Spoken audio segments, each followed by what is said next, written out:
अशाच ताज्या व महत्त्वाच्या घडामोडी जाणून घेण्यासाठी आमच्या महाराष्ट्र समाचार न्यूज चॅनलला लाईक, सबस्क्राईब व शेअर करा.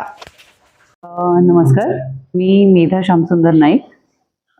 मी आज इथे मुक्ती सोपान आनंदाश्रमामध्ये दादा वेदक हे आपले मुख्य सत्संग प्रमुख विश्व हिंदू परिषद राष्ट्रीय स्तरावरचे यांचा सत्संगाचा कार्यक्रम ह्या वृद्धाश्रमात आपण आयोजित केला.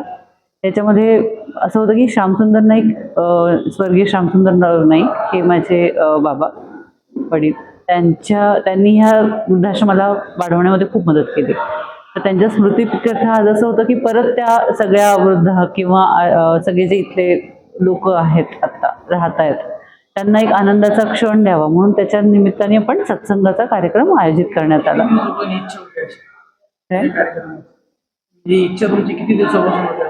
माझी इच्छा बरेच दिवसांपासून होती. आपण साधारणतः 2-3 महिने झाले माझ्या डोक्यात चालू होतं की आपण काय करता येऊ शकतो वृद्धाश्रमासाठी.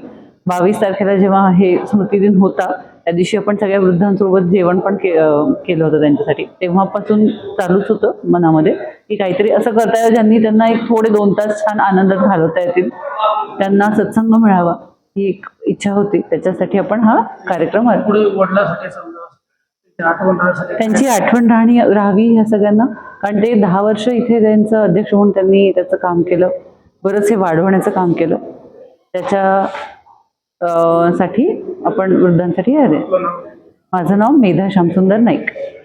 राजीव जहागीरदार, विश्व हिंदू परिषद मंदिर अर्चक पुरोहित आयाम देवगिरी प्रांत संपर्क प्रमुख.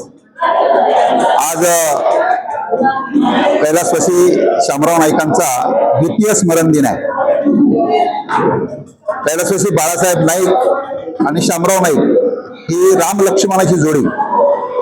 मागच्या 35 वर्षापासून या दोघांच्या संपर्कात मी आहे. विश्व हिंदू परिषदेचं काम करत असताना संपूर्ण कुटुंब, नाईक कुटुंब या सामाजिक कार्यात झोकून दिलेलं आहे.